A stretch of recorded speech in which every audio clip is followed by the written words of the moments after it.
everybody, welcome to Sarah's Stage and Screen Scene. So this is my next classic movie on Sunday, except it's on a Monday or a Tuesday.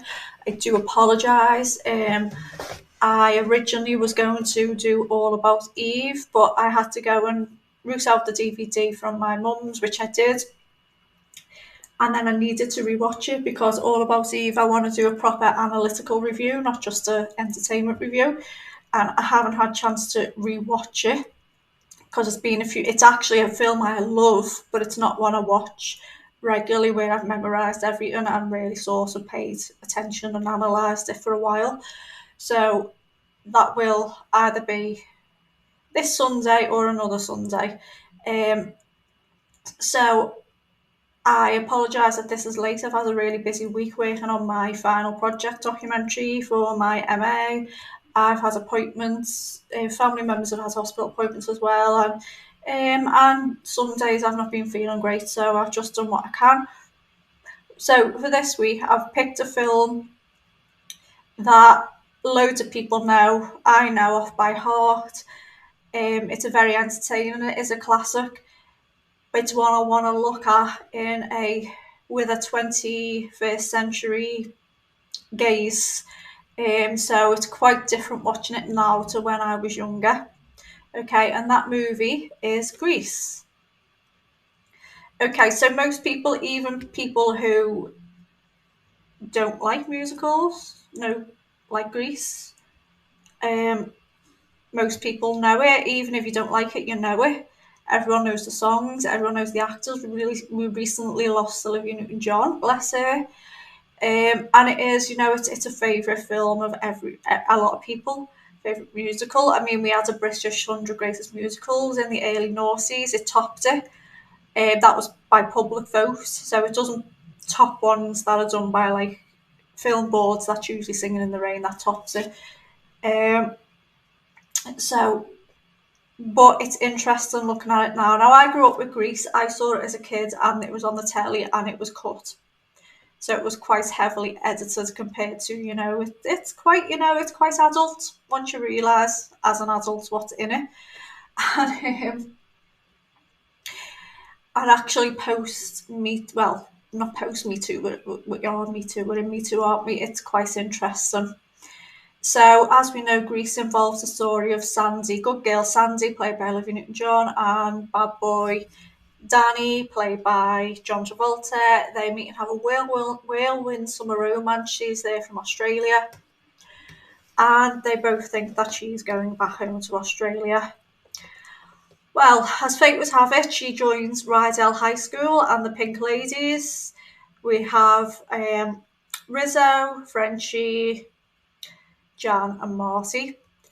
And they're paired up with the T-Birds, Danny's gang. So Danny is also a student of this school. Danny, Kaniki, Putsy, Sonny, and Judy. That's them. And she doesn't know, obviously, that Danny goes here. But Frenchie takes her under her wing. So that's we have the whole Frankie in the Valley opener and Grease is the World. And then it opens and Frenchie's taking her under the wing, introducing us to life at Rydell. And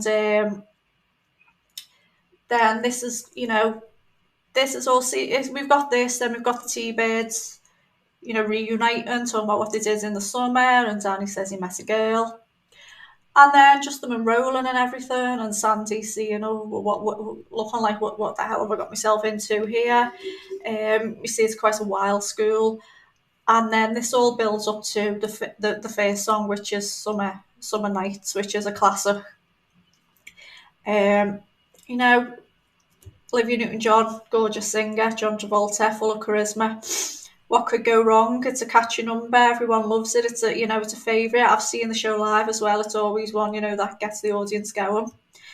But again, like with Seven Brides, Seven Brothers, some of the lyrics are quite sketchy. Things like, did she put up a fight and things like that, which leads me on to, another scene later on. But this is, you've got the counterpoint of, like, Sandy's telling the truth basically, and the girls like Rizzo a bit like it sounds like a drag, and Danny's exaggerating it for his male mates making out that she was really really up for it. Then afterwards, Sandy lets it slip. Well, she doesn't let it slip. She just tells them that his name was Danny Zuko, and the girls are like, "What?" Because Rizzo's obviously clearly had some kind of romance with Danny in the past.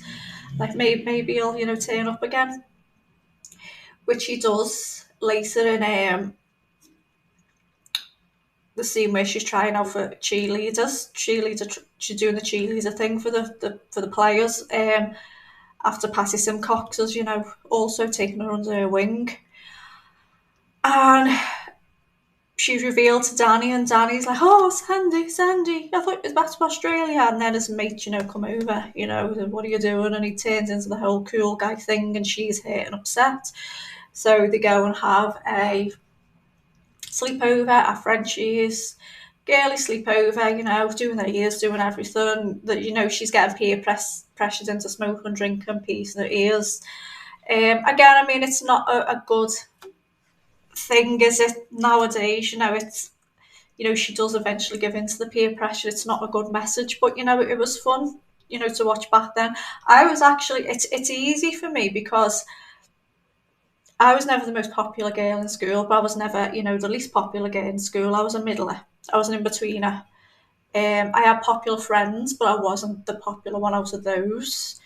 Um, but I was never led in smoke in school. The only thing I did do was like drink. I got caught by my mum and grounded, but my mum would sometimes let me have a drink in front of us, you know what I mean? I never did that. I never experimented with drugs. I never, played. We used to call it sagging in Liverpool, but call it playing hooky there. Um, so I had that sort of, even though I was quite shy and sensitive, I had that strength within me to sort of do my own thing, even though my later years were quite difficult times. But it's not a good advertisement for peer pressure. But then we get into the Sandra Day song, where she compares us to Sandra Day, who was married to Bobby Darin, and then there's comparisons to Doris Day. They were the good girls of the 50s, on screen, not always off screen. And, she's referred to as a goody-goody and everything. And then she catches them, and she's quite upset. And then we get the whole, after that, hopelessly devoted to you. Again, gorgeous vocals by Olivia Newton-John. I don't know technical singing. If anyone's seen me on the Garland Gab, any Judy Garland fans, please subscribe to the Garland Gab. I'll put the link in the description. I don't know technical things about singing. I just know a voice. I can sort of hear things, but yeah, it's a lovely voice, bless her. And then the next musical scene we get is Grease Lightning. Again, this was heavily cut when I saw it as a kid, and when you hear it now with all the really, really dirty lyrics, it's like, kids watch this. Not really good. It's a real pussy wagon and things. Yeah, I think you wouldn't get away with it. It's weird. We've sort of like so we had the early films, before the Hays Code, when everything went, and then everything could go, and then the Hays Code came in, and it was really like, there was a lot of censorship. You couldn't get away with much. Then you started bringing in a bit more like sex and violence. Then we had the whole Mary Whitehouse thing in England. But then for a while it was like anything goes really, and now I feel like we're sort of going back to not being able to get away with certain things, but that's more to do with sort of sociological issues as opposed to someone just getting offended because someone's having someone's having sex or having a fight. Just look at my cat over there. Naughty girl, and go to the vet. So yeah, in the stage show, Kaneki has this song, but Danny got it in the film, and I remember what's his name, Jeff Conway, who plays Kaneki in an interview. He's no longer with us, bless him, but saying he was quite, he was quite upset about that because Kaneki should have had it And obviously Danny got it because John Travolta was, this was post Saturday Night Fever, so he was quite well known. Then we have the whole build up to the dance with scenes where, Sandy is seeing the football player, the jock. Danny's, hello, come on then, come on. We have a cat. Say, hello everybody, I'm going to review Grease with Mummy. I wouldn't go to vet this morning for my booster. I hid behind the bed. Tell them, and now she thinks that she's got one over me. She's going again on Thursday. Anyway, so Danny tries to, work out to try and win her back. He eventually does. Then there's a whole scene in the drugstore where Kaneki and Rizzo have a fight. We forgot the whole scene with Rizzo and Kaneki actually, where they're in the car, and then there's the whole thing with the condom rips and they have sex anyway, which does lead to consequences later on. And then the rivalry with the Scorpions. And so when we're in the drugstore, a lot of them are pairing off. Danny and Sandy are, speaking again after he'd injured himself working out. So Danny, dumped the jock and went back to Danny. Rizzo and Kaneki fall out, and in the meantime, Frenchie has dropped out to go to beauty school.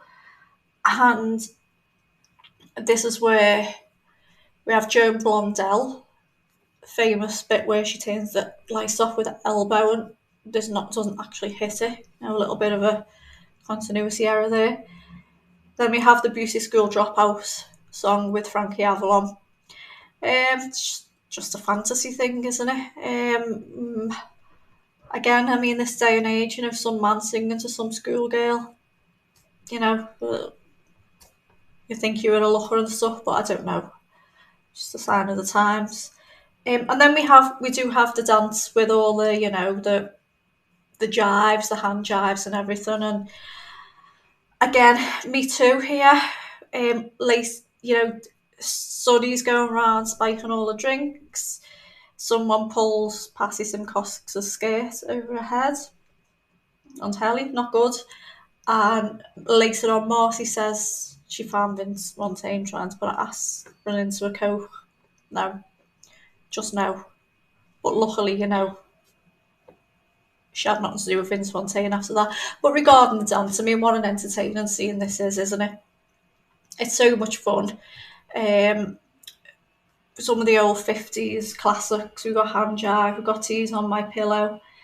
Yeah, it's just really good. We know John Travolta was a dancer.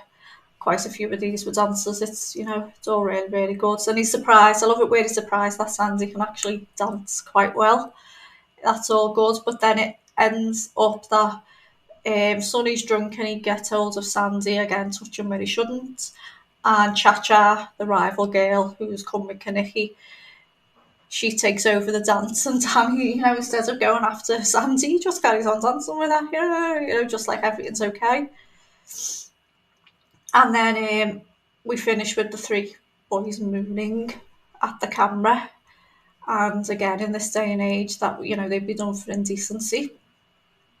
But anyway, so the next scene is in the drive-in, where Rizzo announces to Marcy that she's pregnant. She thinks she's pregnant, and Marcy tells someone who tells someone else, and it just goes everywhere till it gets back to Kaneki, who then gets back to Rizzo, and she says it was someone else's mistake. Then the scene in the car with Danny and Sandy is what I have got big issues with. So Sandy's still sulking because he went with Cha-Cha, and he's like, well, I didn't go with Cha-Cha, I just went with her. And she's like, well, it's the same thing. And then he's trying to get a ring off to give to her, and he elbows her accidentally in the boob, which she finds is very, very funny. And then he says, will you wear me ring? And then she's like, oh, thank you, I know now that, you respect me. And it's like, okay. And then after a while, his hand's just moving around until he actually grabs her and dives on her.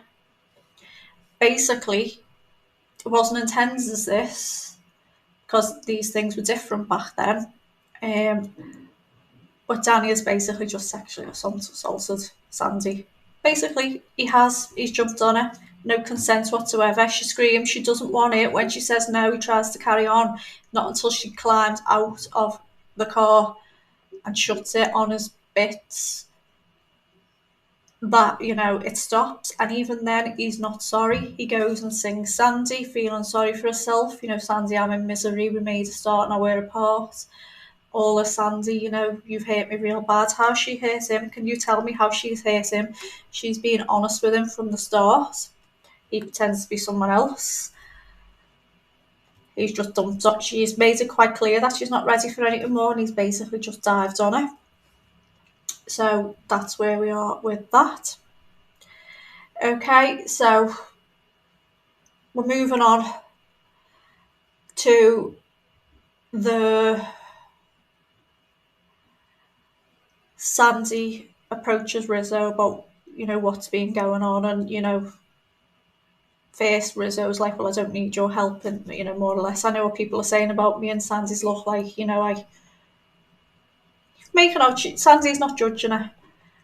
And as Sandy's walking away saying she's going to, watch the car race, Rizzo does thank her. So you can tell Rizzo's a great character. She's that typical tough female, but she's got a soft underlay. You just need to know her and understand her. And then we have Rizzo's song, "There Are Worse Things I Could Do." I absolutely love this song. I don't think it's a fan favourite. I just particularly like it. I really, really like her sort of contralto voice. That's quite strong, singing these kinds of songs, and that's why I really like her. Then we go to Thunder Road, where the race is, and Sandy's, watching from afar. Kaneki gets injured, so Danny does the race, and he eventually wins. And they're all made up, and Frenchie spots Sandy, and she's like, "Aren't you happy?" And she was like, "No, I don't. I think there's a way I can be. Can I come to your place?" And so I was like, "Sure." So then they're all graduating from school, and Eve Arden, classic Eve Arden, she's going on about she's the principal, what they could be doing with their lives. Could we have a Rosemary Clooney? Could we have, presidents, everything? And then it cuts to the fun fair on the school field. And so Kaneki and Rizzo have a reunion. She's not pregnant, and then they make up. And they all come together, and then they see Danny, who's wearing just a cardigan, a jock cardigan. That's it. He's still got all his black stuff on underneath, so he hasn't changed. And he's like, "Oh, Sandy means a lot to me. You do, but Sandy does too. And we can't follow a leader all the lives." They're basically graduating, so they're going to go their own ways. Next minute, we hear whistles and there's the famous scene where we get sexy Sandy. Famously sewed into those leather trousers. And they're all gobsmacked whistling. We get the famous "You're the One That I Want," and we go together, like "Rama Rama Dama Rama Diggy Ding Dong." I can't say it. Great finale. Love it. The only thing is, why did Sandy have to change and turn into a bad girl? That's not sending out a good message for the kids now, is it? Come on. Again, I know it's of its time. It's meant to be it's a cool musical, isn't it? It's not your sort of, I grew up with the old MGM musicals, quite corny. It's not meant to be that. But still, she changed for him, especially after he tried to assault her in the parking lot. But then we get, the finale of, the famous, I dare you to not feel good. Grease, all and all its problems, I dare you to finish without feeling good at the end. It's got great songs, great performances, great choreography. I like the sort of straightforward cinematographies. We get a lot of fancy cinematography nowadays. The camera is just on what we need to see. We're getting to see all the performers. If there's a group, we see all of them. It's not, closing in on a hand or a head, an eye. It's really, really good, and there's some really, like, the sets are like mainly realistic sets, and the so that makes them easy on the eye. Again, I mentioned Seven Brothers with the fake patents. You don't have that so much on here. But yeah, so now for Grease, I'd say it's definitely for like entertainment. It's 10 out of 10. You can't fail to enjoy it if you take out all those issues. If you realise about the issues in this day and age, then it does slip down to about a 7. But anyway, let me know in the comments what you think of Grease, warts and all. And again, hopefully I'll be back on the Sunday with a classic movie review. I don't know what it's going to be yet, whether it'll be all about Eve, whether it'll be something different. I do want to do a non-musical because I've just done 2 musicals on the trot. But okay, again, if you enjoyed this, please like, and could you subscribe to my channel, share the channel, pass it on to your friends, anybody who loves movies, TV shows, anything, books, and ring that bell so you can get the notifications. Thank you for watching. Bye.